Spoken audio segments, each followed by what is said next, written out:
Hello student, स्वागत है आप सभी का एक और नए वीडियो में। तो पिछले क्लास में हम लोगों ने क्लास 12 जनन का स्टार्ट किया था पोर्शन, और उसमें मेल रिप्रोडक्टिव सिस्टम मतलब नर जनन अंग हम लोगों ने पूरा कवर कर लिया था। ठीक है, अब इस वीडियो में हम लोग मादा जनन अंग के बारे में पढ़ने वाले हैं कि मादा जनन अंग या स्त्री जनन अंग क्या होता है, इसमें कौन कौन से पार्ट्स पाए जाते हैं, या फिर इसमें इसका काम क्या होता है। ठीक है, अब यहाँ पे आप लोग ध्यान से देखोगे तो स्त्री जनन तंत्र के भाग कौन कौन से होते हैं। सबसे पहले ये हमको पढ़ना है कि स्त्री जनन के में भाग कौन कौन से भाग पाए जाते हैं, मतलब कौन कौन से अंग होते हैं स्त्री जनन अंग में। सबसे पहले जैसे मेल में टेस्टिस होता है, मतलब वृषण होता है, वैसे फीमेल में क्या होता है, प्राथमिक या जो मुख्य अंग होता है, मुख्य जो सेक्सुअल ऑर्गन है वो क्या है, अंडाशय। क्या है, अंडाशय। इसको इंग्लिश में कहा जाता है ओवरी। ये प्लांट वाला नहीं है, ये रियल मेल वाला है। ठीक है ना, ह्यूमंस फीमेल में पाया जाता है ये। तो सबसे जो प्राथमिक या मुख्य अंग है वो कौन सा है, ओवरी है। और भी सारे अंग हैं, उनको कहा जाता है द्वितीयक या सहायक अंग। मतलब ये जनन में डायरेक्ट इन्वॉल्व नहीं होते हैं, बट ये सहायता करते हैं जनन में। कौन कौन सी है, सबसे पहले अंडवाहिनी है, ओविडक्ट इसको कहा जाता है, या फिर इसका एक और नाम है, इसको कहा जाता है फैलोपियन ट्यूब। ठीक है, आप लोगों ने क्लास 10th में पढ़ा होगा इसके बारे में, ओविडक्ट या फैलोपियन ट्यूब, इसको हिंदी में बोलते हैं अंडवाहिनी। और जो अगला प्रश्न है वो है गर्भाशय, जिसमें क्या होता है, बच्चा रहता है, इसको इंग्लिश में कहा जाता है यूट्रस। और उसके बाद होता है गर्भाशय ग्रीवा, जिसको इंग्लिश में कहा जाता है सर्विक्स। और लास्ट में जो पार्ट होता है ये होता है योनि, और योनि या वेजाइना। चीजें क्लियर हुई, कौन कौन से पार्ट्स पाए जाते हैं फीमेल जेनिटल में। सबसे प्राथमिक जो पार्ट है वो कौन है, वो अंडाशय है। और सहायक जो पार्ट्स इसमें पाए जाते हैं वो कौन कौन से, अंडवाहिनी है, गर्भाशय है, गर्भाशय ग्रीवा है, और योनि है। ठीक है, अब यहाँ पे आप लोग देखोगे एक यहाँ पे डायग्रामेटिक रिप्रेजेंटेशन बनाया गया है फीमेल जेनिटल पार्ट का। यहाँ पे आप लोग देख सकते हो, ये जो आपको गोल गोल दोनों साइड दिखाई दे रहे हैं, दो ठो अंडाकार, ठीक है ना, बादाम शेप होते हैं इस तरीके से, तो इसको हम लोग कहते हैं अंडाशय। यही है अंडाशय। ठीक है, यहाँ पे लिख दे रहे हैं, ये है अंडाशय। अंडाशय के ऊपर यहाँ पे देखोगे तो ये फिम्बरी बोलते हैं इसको, फिम्बरी लाइक स्ट्रक्चर होता है ये, इसको हम लोग कहते हैं फिम्बरी। ठीक है ना, और ये कीप होता है, जब अंडा क्या होता है यहाँ से रिलीज होता है तो यही क्या करते, पकड़ते हैं। ठीक है ना, तो एम्पुला इस्थमस इसको बोलते हैं, इसको कहा जाता है, जो फूला वाला भाग है इसको हम लोग कहते हैं एम्पुला। और यहाँ पे सक्रिंड पाथ होता है यहाँ पे इस तरीके से, और ये पूरा का पूरा जो हम लोग देख रहे हैं ये क्या है, अंडवाहिनी नलिका है। ये पूरा का दोनों साइड से क्या, अंडवाहिनी नलिका है। ये ओवरी है, यहाँ पे देखो ये ओवरी है, और ये क्या है, ये पूरा का पूरा अंडवाहिनी है। और ये जो है ये है गर्भाशय। ये जो इस तरह का स्ट्रक्चर आप लोग यहाँ पे देख पा रहे हो, ये थर्ड तिकोना स्ट्रक्चर। ठीक है, ये गर्भाशय। ठीक है, और गर्भाशय के 3 दीवार होते हैं। सबसे पहले परिगर्भाशय, उसके बाद गर्भाशय पेशी स्तर, और तीसरा होता है अंतःगर्भाशय। इसको बोलते हैं पेरीमेट्रियम, इसको बोलते हैं मायोमेट्रियम, और इसको बोलते हैं एंडोमेट्रियम। और ये है इसका गर्भाशय ग्रीवा मतलब सर्विक्स, और ये है ग्रीवा नाल, और उसके बाद से ये सबसे बाहर क्या होता है, वेजाइना होता है, योनि होता है। अब सबसे पहले प्राथमिक अंग के या मुख्य के अंग के बारे में पढ़ते हैं कि अंडाशय के बारे में। अंडाशय क्या होता है, यह मादा का प्राथमिक लैंगिक अंग है जो मादा युग्मक अंड का निर्माण व स्टेरॉयड हार्मोन का उत्पादन करता है। अंडाशय का काम क्या है कि अंडे का उत्पादन करना और स्टेरॉयड हार्मोन का क्या करना, उत्पादन करना। दो काम है, मेन है। उदर के नीचे दोनों ओर एक एक अंडाशय एक जोड़ी होते हैं। उदर गुहा के नीचे क्या होते हैं, दोनों साइड में क्या होते हैं, एक एक अंडाशय, मतलब 2 होते हैं फीमेल्स में। जैसे उसमें मेल में होते हैं ना 2 वृषण, इसी तरह फीमेल में 2 अंडाशय होते हैं। प्रत्येक अंडाशय 2 से 4 सेंटीमीटर लंबी, 1.5 सेंटीमीटर चौड़ी तथा लगभग 1 सेंटीमीटर मोटी बादाम के आकार की होती है। याद रखिएगा, आलमंड शेप। कभी कभी परीक्षा में पूछता है ना कि ये बना मतलब क्या शेप होता है ओवरी का, तो आपको लिखना होगा बादाम का आकार, मतलब आलमंड शेप का। ठीक है, यह श्रोणी भीति से लिगामेंट द्वारा उदरीय गुहा से लटके होते हैं। श्रोणी गुहा मतलब जो पेल्विक रीजन होता है वहां पे क्या होते हैं, ये लिगामेंट के द्वारा उदर गुहा से क्या होते हैं, सटे हुए लटके हुए रहते हैं। ठीक है, अब सहायक अंग में कौन कौन है। सहायक अंग में सबसे पहले वही अंडवाहिनी, और इसको हम लोग इंग्लिश में क्या कहते हैं, इसको इंग्लिश में कहा जाता है फैलोपियन फैलोपियन ट्यूब। क्या कहा जाता है, फैलोपियन ट्यूब। ये भी एक जोड़ी होती है, ये एक जोड़ी पेशीय नलिकाकार होती है। यह अंडाशय से गर्भाशय तक इसकी गुहा पक्षमावी एपिथेलियम स्तरित होती है। ये याद रखिएगा, पक्षमावी एपिथेलियम इसमें होता है।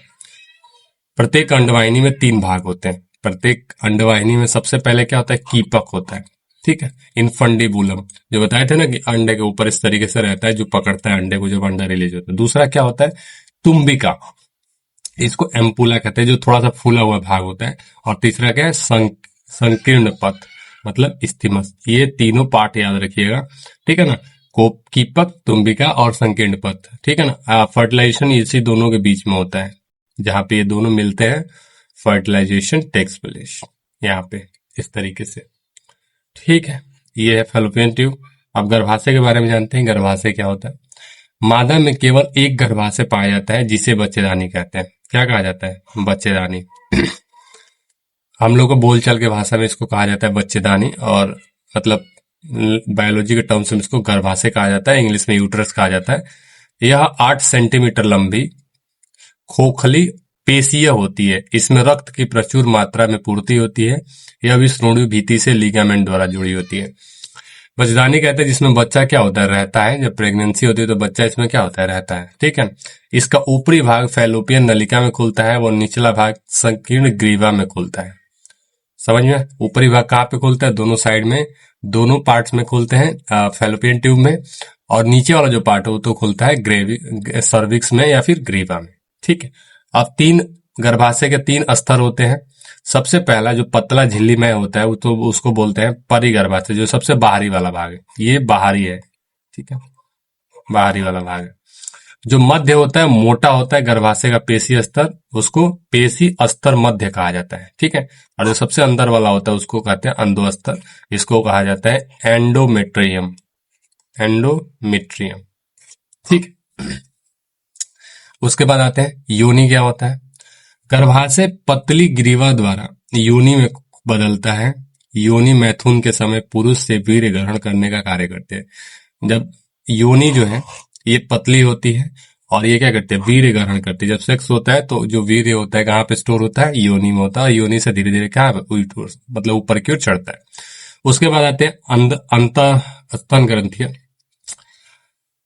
मेमोरी ग्लैंड्स इसको कहा जाता है, जो फीमेल्स में पाई जाती हैं। ये भी जनन में डायरेक्ट इन्वॉल्व नहीं होती, लेकिन ये सहायता करती है बच्चों को दूध पिलाने में, ठीक है।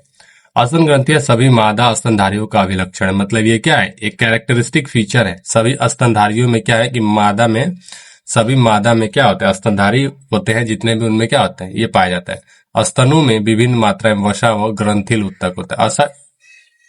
स्तन ग्रंथि किस चीज का बना होता है, फैट का, और ग्रंथिल उत्तक के क्या होते हैं, बने होते हैं ये सारे के सारे, ठीक। प्रत्येक स्तन में 15 से 20 ग्रंथिल उत्तक की पालियां होती है। याद रखिएगा ये नंबर, 15 से लेके 20 उत्तक की क्या होती है, पालियां होती है। प्रत्येक पाली में कूपिका कोशिकाओं के समूह होते हैं। यह कूपिका दूध श्रावण करती है। कोशिका का नाम क्या है, कूपिका कोशिकाएं। और ये कोशिकाएं करती है, दूध श्रावण करती है, मतलब दूध बनाती है। और याद रखिएगा जो ये है मेमोरी ग्लैंड है, इज मोडिफाइड स्वेट ग्लैंड है। मतलब जो पसीने वाली ग्रंथि होती है उसी का एक वर्जन है मोडिफाइड स्वेट ग्लैंड, ठीक है। अब देखो, कूपिका से दूध स्रावित होकर स्तन नलिकाओं में जाता है। प्रत्येक पाली के स्तन नलिकाएं मिलकर स्तन वाहिनी बनाती है, और प्रत्येक स्तन वाहिनी तुम्बिका बनाती है, जो दूध वाहिनी से क्या होता है, जुड़ा होता है, जो निप्पल से क्या होता है, आगे आके जुड़ा होता है। आप युग्मक जनक जानते हैं, क्या होता है युग्मक जनक, जननिक एपिथेलियम की कोशिकाओं द्वारा युग्मक निर्माण की क्रिया को युग्मक जनन कहा जाता है। यह है परिभाषा इसका, ठीक है, याद रखिएगा इसका परिभाषा है, जननिक एपिथेलियम कोशिकाओं द्वारा युग्मक निर्माण की क्रिया, युग्मक निर्माण की क्रिया को कहता है युग्मक जनन। नर में युग्मकों के निर्माण की क्रिया को शुक्र जनन कहते हैं। शुक्राणु होते हैं तो इसीलिए शुक्र जनन। और मादा में युग्मकों के निर्माण क्रिया को अंड जनन, मतलब अंड निर्माण होता है, इसीलिए इसको कहते हैं अंड जनन। अब सबसे पहले शुक्र जनन के बारे में पढ़ना है। वृषण में स्थित द्विगुणित जननिक एपिथेलियम कोशिकाओं, जिन्हें स्पर्मेटोगोनिया कहते हैं, में अर्धसूत्री विभाजन द्वारा अगुणित कार्यशील शुक्राणुओं का निर्माण शुक्र जनन कहलाता है। ये है यहां से लेकर यहां तक इसका परिभाषा। शुक्र जनन किसको कहते हैं, द्विगुणित जो जननिक एपिथेलियम होता है जिससे स्पर्मेटोगोनिया कहते हैं, मेल्स में उनमें क्या होता है, अर्धसूत्री विभाजन होता है। अर्धसूत्री विभाजन के फलस्वरूप क्या होता है, अगुणित और कार्यशील स्पर्म का निर्माण होता है। यह प्रक्रिया शुक्र जनन नलिकाओं में होती है। बताए थे ना कि यह प्रक्रिया कहाँ पे होती है, शुक्र जनन नलिकाओं में, सेमनीफेरस ट्यूब्यूल्स में होती है, इसीलिए इसको कहा जाता है। ठीक है, ठीक है।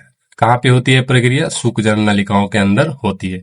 यह प्रक्रिया को दो भागों में बांटा गया है, शुक्राणु पुरुष या स्पर्मेटिड का निर्माण, ठीक है, और दूसरा क्या चीज है, स्पर्मेटिक्स का शुक्राणुओं में रूपांतरण या शुक्राणु जनन या स्पर्मेयोजेनेसिस। देखो, तीन तरह के होते हैं, दो प्रोसेस होते हैं। सबसे पहले जननी के एपिथेलियम से स्पर्मेटिड बनते हैं, और स्पर्मेटिड से क्या बनते हैं, फिर शुक्राणु बनते हैं। यहाँ पे आपको एक शुक्राणु की संरचना यहाँ पे दिखाई दे रही होगी, ठीक है। सबसे पहले वो जो जीव द्रव्य होता है यहाँ पे ऊपर की होता है, उसके बाद प्लाज्मा झिल्ली होता है। इसमें साफ दिखाई नहीं दे रहा है, मैं अलग से इसका स्ट्रक्चर भी पढ़ाऊंगा आप लोगों को, तो उसमें मैं बताऊंगा, ठीक है। बस इतना जान लो, ये जो आगे होता है इस तरीके से, इसको कहा जाता है हम लोग एक्रोसोम कहा जाता है। ये इसका हेड है, ठीक है, ये इसका मिडिल पीस है, ठीक, ये गर्दन है यहाँ पे, और उसके बाद ये मिडिल पीस है, और उसके बाद लंबी सी इसकी क्या होती है, एक पूंछ होती है इस तरीके से, यहाँ पे इस तरीके से इसकी क्या होती है, पूंछ पाई जाती है। ये स्पर्म का एक स्ट्रक्चर है, ठीक है। मैं आगे इसके बारे में डिटेल में भी पढ़ाऊंगा। अब अंड जनन क्या होता है, अंडाशय में स्थित द्विगुणित अंड मात्र कोशिका या उगोनिया, उसको स्पर्मेटोगोनिया कहते हैं, इसको उगोनिया कहते हैं, से अर्धसूत्री विभाजन द्वारा अगुणित परिपक्व मादा युग्मक का क्या होता है, निर्माण अंड जनन कहलाता है। एक स्त्री के अंडाशय में अंड जनन की प्रक्रिया तभी ही प्रारंभ हो जाती है जब वह स्त्री अपने मां के गर्भ में होती है। इसी भ्रूणीय अंडाशय में कई अवस्थाएं होती है। देखो, अंडे बनने की जो प्रक्रिया कहाँ होती है शुरू, आपको बहुत ज्यादा आश्चर्य होगा इस चीज जान के, बट अंडा बनने की जो प्रक्रिया होती है ना, जब बच्ची कोई अपने माँ के पेट में ही रहती है तभी से उसके अंदर क्या होता है, अंडा बनना स्टार्ट हो जाता है, ठीक है। तो इसको कहते हैं अंडे जनन। अब मासिक धर्म या मासिक चक्र क्या होता है, इसके बारे में पढ़ना है हम लोगों कि मासिक धर्म या वर्त चक्र या मेंस्ट्रुअल साइकिल किसको कहा जाता है। मादा में रजो धर्म यौना आरंभ प्रारंभ होने पर प्रारंभ होता है। यौना आरंभ जब फीमेल्स में शुरू होता है तभी क्या होता है, मासिक चक्र होता है। जनरली 12 से लेकर 13 वर्ष की आयु में ये प्रारंभ होता है, और 45 से लेकर 50 वर्ष की उम्र में क्या होता है, ये बंद हो जाता है, ठीक है। निषेचन न होने की दशा में गर्भाशय की दीवार तथा अंडाशय में चक्रीय परिवर्तन होता है। इस चक्र को मासिक चक्र कहते हैं। यह लगभग 28 दिन का होता है, इतना याद रखिएगा। और ये था आपका फीमेल रिप्रोडक्टिव ऑर्गन और युग्मक जनन की क्या होते हैं दोनों। अगर ये वीडियो अच्छा लगा तो वीडियो को लाइक कीजिएगा, चैनल पर नया है तो चैनल को सब्सक्राइब कीजिएगा। मिलते हैं नेक्स्ट वीडियो में, तब तक के लिए गुड लक।